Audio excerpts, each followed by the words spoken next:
Treinamento físico de Bruce Lee. Por muito tempo, as técnicas de treino físico de Bruce Lee não eram conhecidas. Mas, quando já no auge da fama, muitos perguntaram e visualizaram o treino do mestre das artes marciais mais famoso de todos os tempos. E neste vídeo passaremos a você as rotinas de treino de Bruce Lee. Bruce Lee sempre observou que a maioria dos artistas marciais da época se descuidavam do condicionamento físico e só aprimoravam a parte técnica para um possível combate com regras e limitações.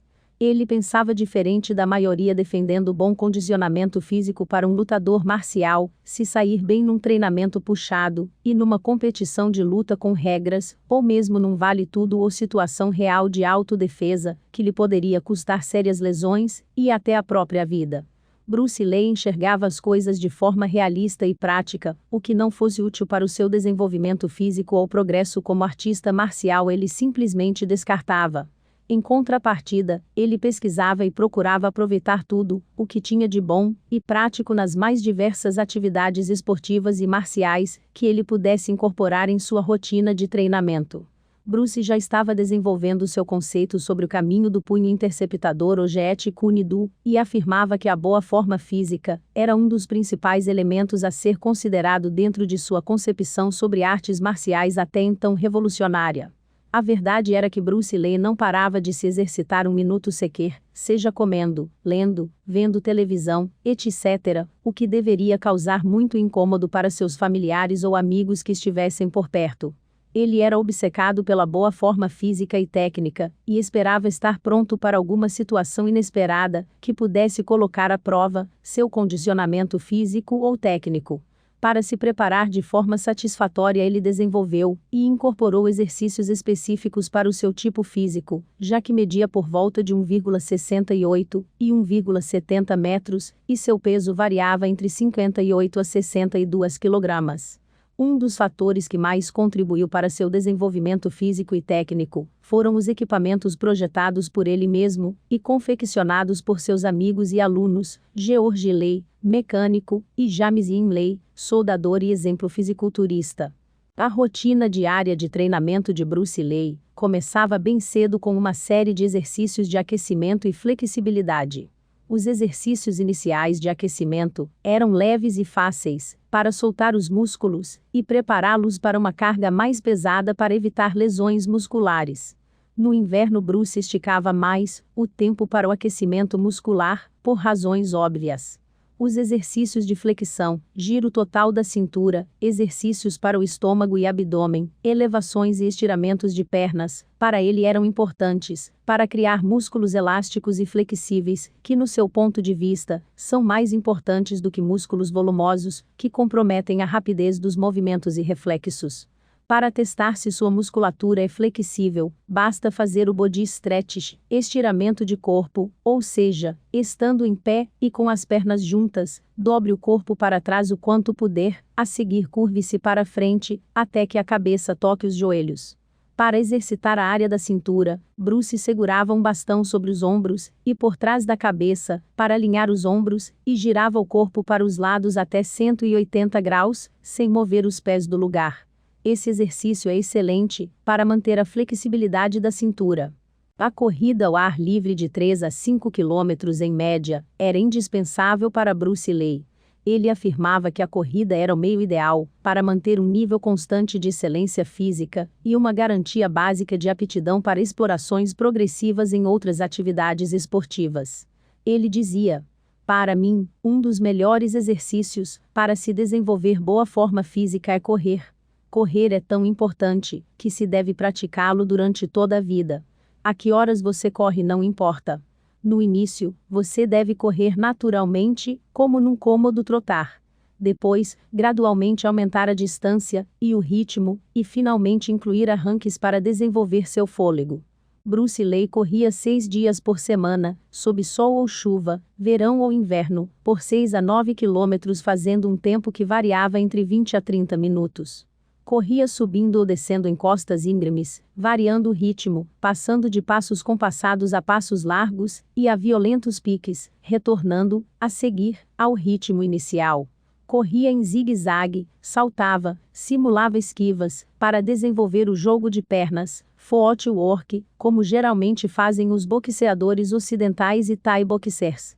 De volta ao ginásio montado em sua casa, ele praticava na bicicleta estacionária, por 45 a 60 minutos.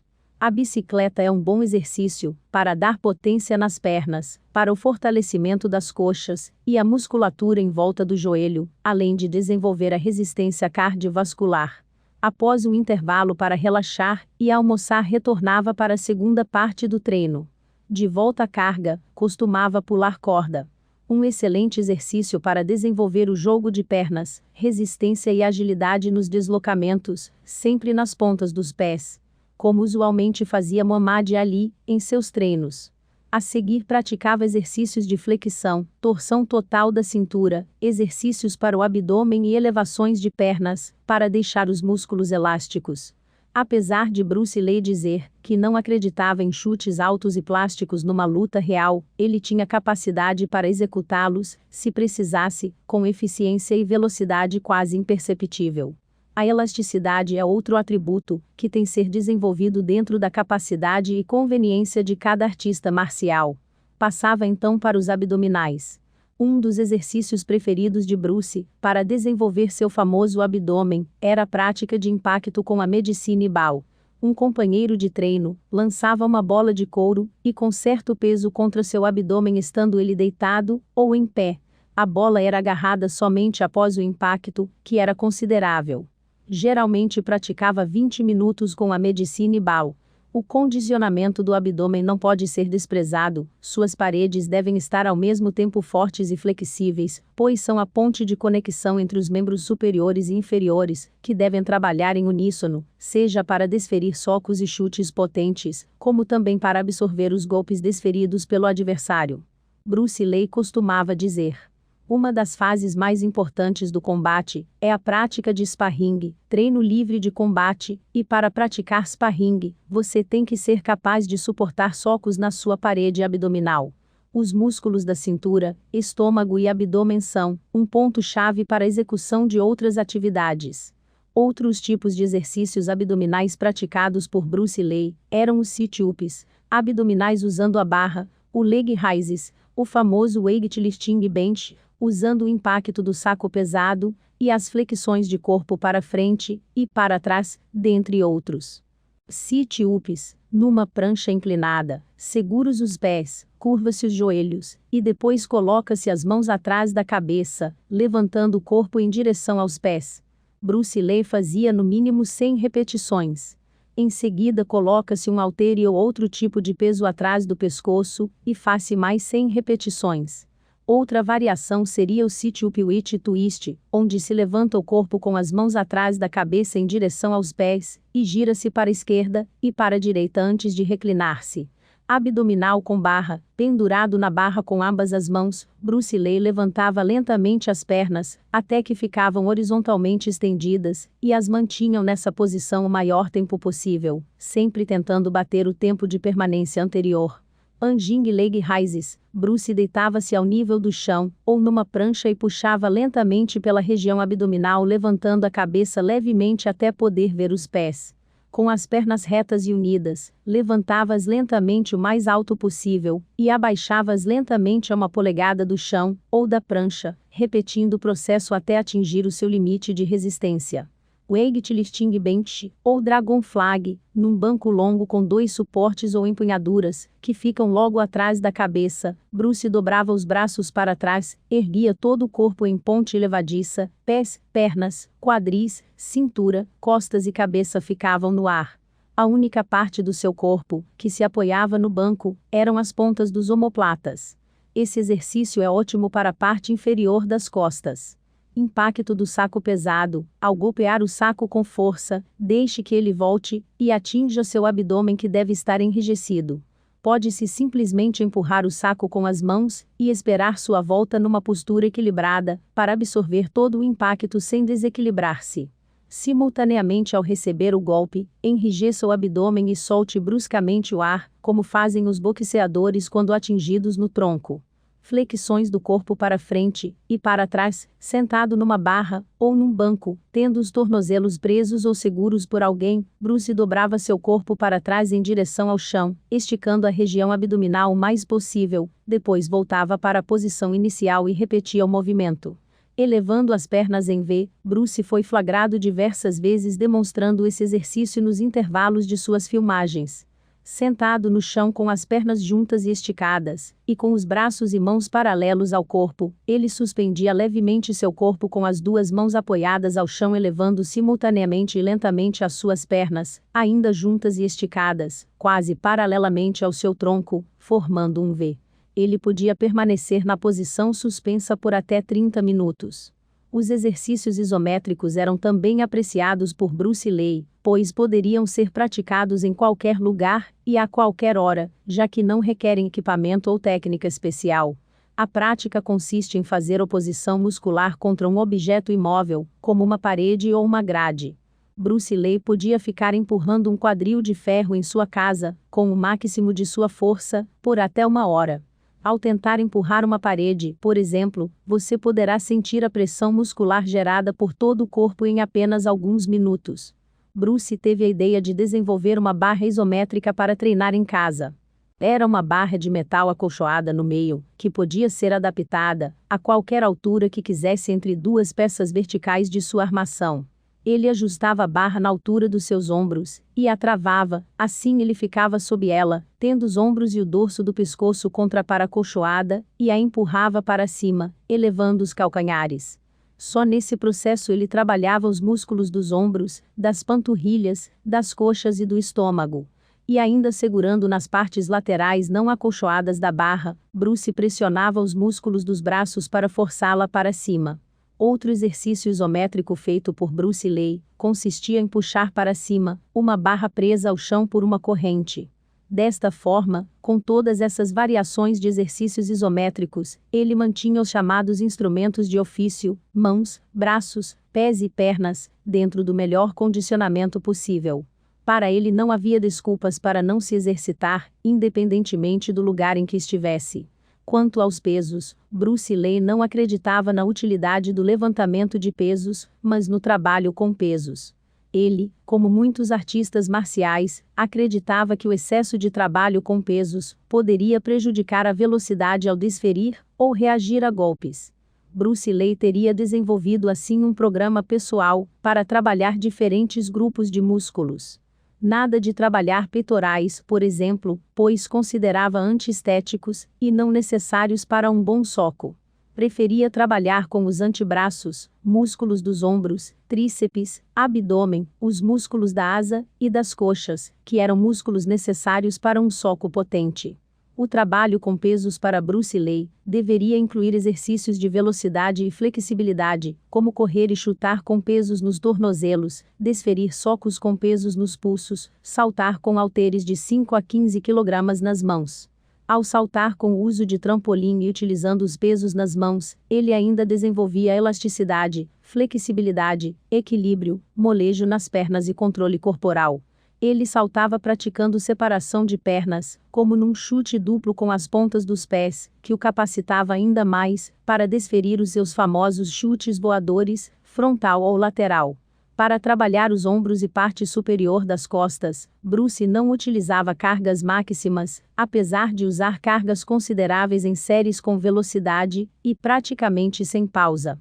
Para os músculos dos ombros, ele usualmente levantava um haltere longo, de 42 kg, com um braço de cada vez. Uma prática difícil para se efetuar, pois requer equilíbrio, precisando distribuir corretamente o peso do haltere. Para os pulsos, ele utilizava um haltere curto sem o peso numa extremidade que servia de cabo, e no outro era mantido, então girava o haltere para frente e para trás e de um lado para o outro sem mover o braço, torcendo apenas os pulsos. Para condicionar os braços e obter o enrijecimento ideal, Bruce fazia rolar um haltere de 20 kg para cima e para baixo em seus antebraços estendidos, enquanto fechava os omoplatas. Bruce entendia que os músculos dos antebraços eram essenciais para o soco, além dos próprios abdominais. Outro exercício para o antebraço era o reverse curl, que consistia em segurar a barra com pesos nas pontas, halter e médio, com ambas as mãos e palmas voltadas para cima na altura da cintura. Em seguida ele levava a barra até o peito, e voltava à posição original. Para dificultar a pegada e forçar os músculos dos antebraços, ele envolvia a barra com uma espécie de esponja, que o fazia perder o poder de agarre conforme prosseguia no exercício, que o fazia depender cada vez mais da musculatura dos antebraços. Uma alternativa desse exercício é manter os braços estendidos e retos em frente ao corpo na altura do peito, suportando os pesos por maior tempo possível. As flexões de braço também eram o forte de Bruce Lee. Foi no torneio de Long Beach, em 1964, que além da demonstração de sparring e do soco de 1 polegada, que ele demonstrou a flexão com um só braço apoiado apenas em 2 dedos. Ele costumava praticar as flexões de 2 braços com os punhos fechados, na posição de punho vertical de Wing Chun, apoiados nos calos dos dedos médio, anelar e mínimo. Ele também fazia flexões com os 2 braços apoiados apenas nos polegares. Tais exercícios fortaleciam os ombros, braços, antebraços, pulsos e dedos. O boneco de madeira conhecido também como o Ode Dun Mi, ou Mondojong. Tal equipamento foi popularizado justamente por Bruce Lee nos Estados Unidos da América, uma peça fundamental para o treinamento dos praticantes de Wing Chun, Wing Tsun, e que foi adotado também por outros estilos de Kung Fu como Praying Mantis, Louva-a-Deus, e Choi Lai Fut. Bruce, ao imigrar para a América, fez questão de trazer o seu boneco de madeira, mas posteriormente fez algumas modificações nele tornando-o mais sofisticado. O Mondojong era erguido sobre uma plataforma de madeira de 8/8 polegadas e escorado por um suporte de molas de metal e amortecedores de carro, gerando uma reação próxima do real aos socos de Bruce Lee. A peça tinha 1,98 metros de altura por 30 centímetros de diâmetro e possuía 2 braços de madeira móveis logo abaixo da altura do pescoço, e um terceiro braço no centro na altura da cintura, com comprimento de 66 centímetros. Também possuía 2 pernas que prolongavam-se, como pés em uma terceira perna de metal ao centro estendendo-se para fora e para baixo. Treinar com o boneco de madeira Mondojong possibilitava a Bruce Lee praticar bloqueios e socos simultâneos em diversos ângulos, imobilização, o agarre e o puxar dos braços do adversário, e também desferir seus potentes socos diretos. Bruce também praticava os jabs com as pontas dos dedos no boneco de madeira, simulando o ataque aos olhos. O Mondojong ainda permitia a Bruce Lee simular o bloqueio com sua perna direita à frente dos chutes do oponente graças à perna de metal instalada no centro do aparelho, que também dificultava a sua aproximação e o obrigava a utilizar técnicas alternativas de ataques ou contra-ataques com as mãos ou pés em posições e ângulos diferentes. Para praticar socos no Mujong, era necessário um condicionamento prévio das mãos, punhos, pontas de dedos e antebraços. Bruce Lee utilizava os sacos de pancadas de diferentes pesos e tamanhos, que variavam de 31 a 113 quilos, para finalidades diversas. O saco de 31 quilos, recheado de algodão comprimido, era utilizado para as técnicas de socos e chutes com precisão e velocidade, no qual ele aprimorava o time, que envolve o tempo, velocidade e ritmo conjuntamente, e lhe permitia golpear no momento e distância certas da forma mais poderosa possível. Neste tipo de saco ele desferia socos rápidos e de forma contínua, que manteria um oponente desequilibrado e impossibilitado de reagir. Era neste saco também que Bruce Lee preferencialmente praticava o chute giratório e golpes de cotovelo com o giro de quadril. O saco de 113 quilos era mais utilizado para a prática de chutes potentes. Bruce costumava chutá-lo e detê-lo na volta, em ponto morto. Outro hábito era posicionar algum parceiro de treino de costas atrás e encostado no saco, e, quando Bruce chutava, a pessoa era deslocada de forma brusca para frente. Geralmente Bruce Lee utilizava o chute lateral, ou chute em gancho nessas sessões de treinamento. O saco gigante, dado a Bruce Lee por Bob Arawalo, pesava 136 kg, media 1,35 metros de largura e 1,65 metros de altura, e ocupava uma boa parte da área de treinamento. Praticamente, só Bruce Lee conseguia movê-lo com seu chute lateral. Era preciso pelo menos 2 homens com os braços esticados e unidos, para conseguir abraçar o saco gigante. Por ser um equipamento enorme, mas macio, era preciso desferir o golpe com todo o poder, para conseguir um mínimo de impacto, pois seu tamanho absorvia o poder e força de qualquer um que o golpeava. Era como golpear um tronco de árvore e apenas Bruce Lee, com seus 60 e poucos quilos, podia tirá-lo notadamente do seu eixo com seu poderoso chute lateral. Bob Wall teria dado a Bruce Lee por não acreditar que ele pudesse deslocá-lo com seus golpes.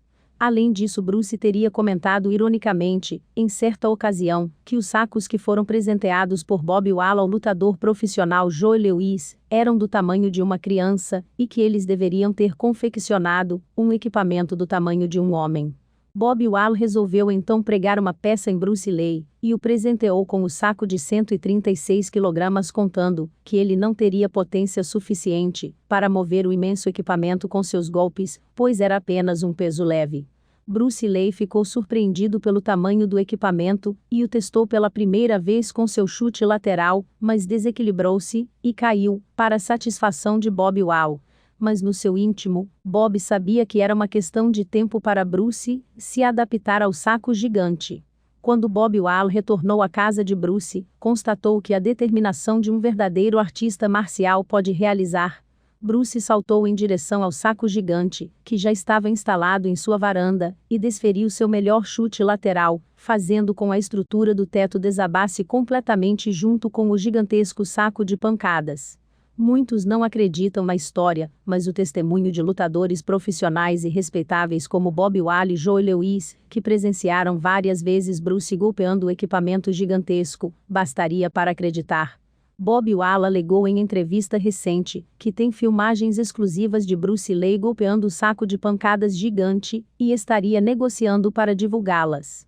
O saco quadrado de lona de parede era recheado de feijões e servia para desenvolver técnicas de profundidade e penetração. Era como atingir alguém de carne e osso. Nele Bruce Lee praticava socos diretos, jabs com as pontas de dedos e chutes também. Outras peças parecidas recheadas de pedregulhos e limalhas de aço ou areia eram usadas para o treino do soco direto a curta distância. Esses sacos não eram apropriados para golpes em velocidade. Em relação ao condicionamento das mãos, Bruce chegou a enrijecer de tal forma suas articulações que formaram consideráveis calosidades nas juntas dos dedos, o que lhe permitia socar qualquer equipamento com segurança. Para chegar a ter os punhos tão poderosos, Bruce Lee batia contra qualquer superfície dura, incluindo sacos de areia, a sacola quadrada de lona de areia com pedregulhos ou limalhas de aço, e o boneco de madeira. Outra forma de condicionamento que utilizava era mergulhar a mão aberta em caixas cheias de areia com pedregulhos. Bruce sempre acreditou que as mãos e pés deveriam ser afiados diariamente. Porém, mais tarde, talvez por falta de tempo nos seus anos finais em Hong Kong, ele deixou de desenvolver os calos nas articulações, defendendo que eram apenas ornamentais, podendo causar, inclusive, danos no funcionamento das mãos e movimentação dos dedos. Mas é claro que a essa altura ele já havia conquistado enorme resistência nos punhos, para socar qualquer superfície dura sem se lesionar. Qual a melhor opção, a velocidade ou a potência? Mesmo ao golpear um saco pesado, pode-se fazê-lo com uma combinação de velocidade e poder. A postura usual de combate de Bruce Lee era manter a mão e pé direitos à frente, porque eram suas armas mais afiadas e rápidas. Ao contrário de um lutador profissional de boxe destro, que mantém a mão esquerda para jabear ou fintar à frente, recolhendo sua mão dominante para o golpe definitivo. Assim Bruce posicionava sua mão condutora, ou mão direita, à frente, conduzindo a ação de interceptação em combinação com o pé direito, pois eram mais velozes. A mão traseira, ou esquerda, era usada para desferir golpes com mais poder.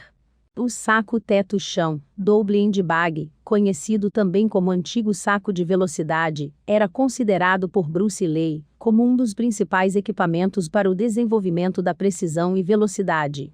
O saco, de forma arredondada, é mantido por um suporte elástico em linha reta até o teto e por uma corda até o chão. O saco fica suspenso geralmente na altura dos ombros do usuário. Tal equipamento força o praticante a desenvolver a rapidez e precisão com as mãos, pois ao atingir o saco de forma correta, o equipamento retorna de forma imprevisível num movimento elástico e violento, o que é bom para aperfeiçoar o tempo correto, time, para socar de volta, além de desenvolver o jogo de pernas, aprimorar a coordenação, pronta reação e combinação de socos.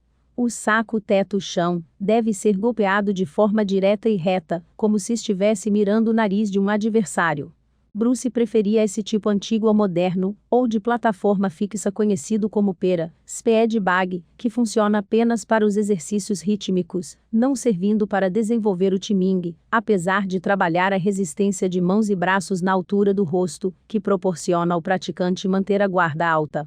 O coxim redondo para socos ou manoplas, punch-mitts, era outro equipamento versátil muito utilizado por Bruce Lee. Parecendo com o manguito usados pelos jogadores de baseball, uma espécie de luva acolchoada, que usavam para amortecer as bolas lançadas, mas de forma chata, era usado para os mais variados tipos de socos. O treinamento funcionava do seguinte modo. Um parceiro colocava o coxim e controlava a altura e a distância enquanto Bruce procurava atingir esse alvo móvel. O parceiro podia retirar o coxim, desviando-o para cima, para baixo ou para os lados, da mira de Bruce assim que percebesse sua intenção de desferir o soco, o que ensinava a Bruce não telegrafar os socos, além de procurar aumentar a velocidade e improvisar socos combinados com chutes.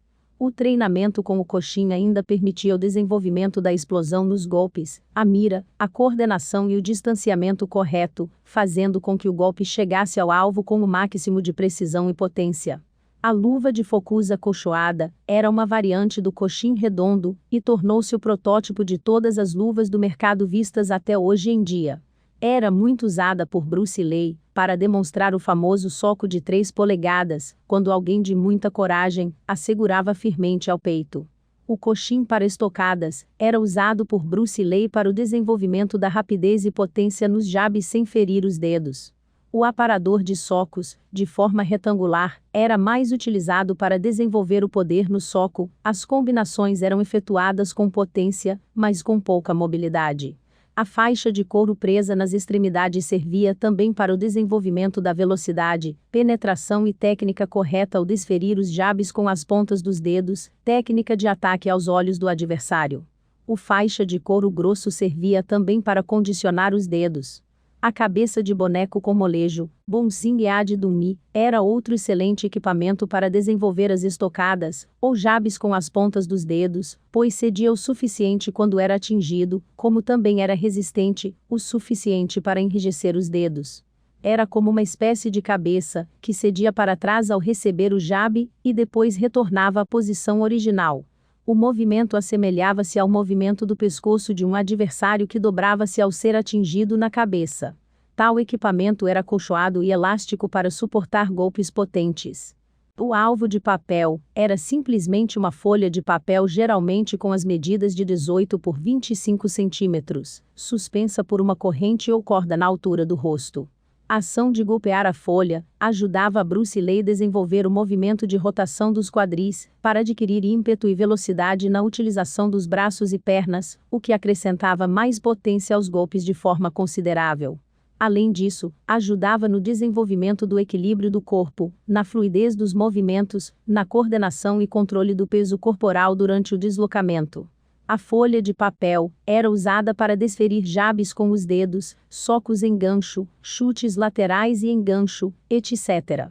Era um ótimo treino para o aprimoramento da velocidade, do posicionamento correto do corpo, para gerar o máximo de potência, e a capacidade de calcular a distância correta para a aplicação exata do poder desferido contra um alvo.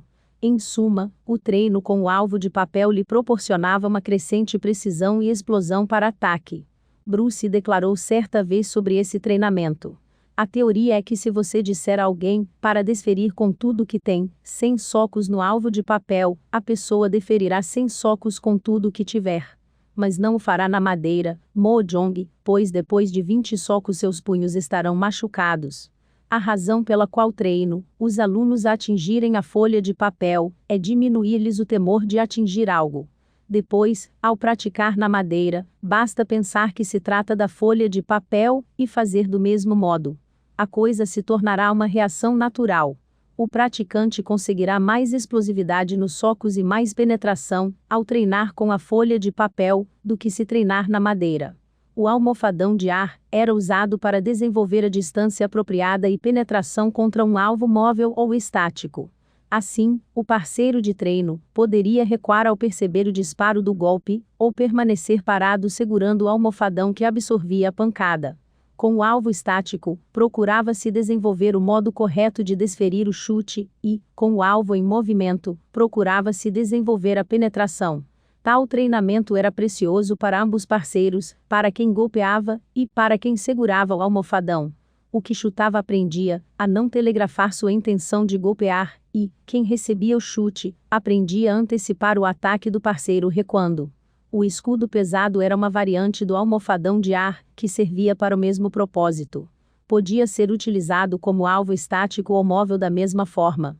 A diferença entre os dois equipamentos era que o escudo era uma peça compacta, enquanto o almofadão tinha que ser preenchido com o ar. O escudo pesado não podia absorver totalmente o golpe como o almofadão de ar, obrigando a quem o segurasse a mover-se para trás, para facilitar o amortecimento da pancada. Mas graças à maior mobilidade proporcionada com o escudo pesado, podia-se desferir o golpe mais potente sem o receio de ferir o parceiro de treino. O bloqueador de chutes, Foot Obstruction and Sink Apparatus, era um equipamento desenvolvido por James Hindley baseado numa concepção de Bruce Lee. O aparelho era utilizado para treinar chutes na altura da canela e bloqueio com os pés. Era uma espécie de perna metálica presa num suporte vertical por 3 grossas molas. Bruce Lee disseminava suas ideias revolucionárias sobre sparring, inspirado no que absorvia do boxe, wrestling, jiu-jitsu, judô, muay thai e rotinas de outras disciplinas marciais, que visavam o contato direto ou corpo a corpo. Assim, o estilo livre de sparring com equipamento protetor era prioridade para Bruce Lee, que declarava: "Não há nada melhor do que estilo livre de sparring na prática de qualquer arte combativa. Em sparring, vista proteção adequada e vá em frente com tudo. Então você poderá aprender verdadeiramente o time correto e distância apropriada para desferir chutes e socos." Bruce Lee costumava dizer: "Nenhuma natação simula em terra os preparará para a água. O melhor exercício para natação é nadar. O melhor exercício para o Jeet Kune Do é a luta real."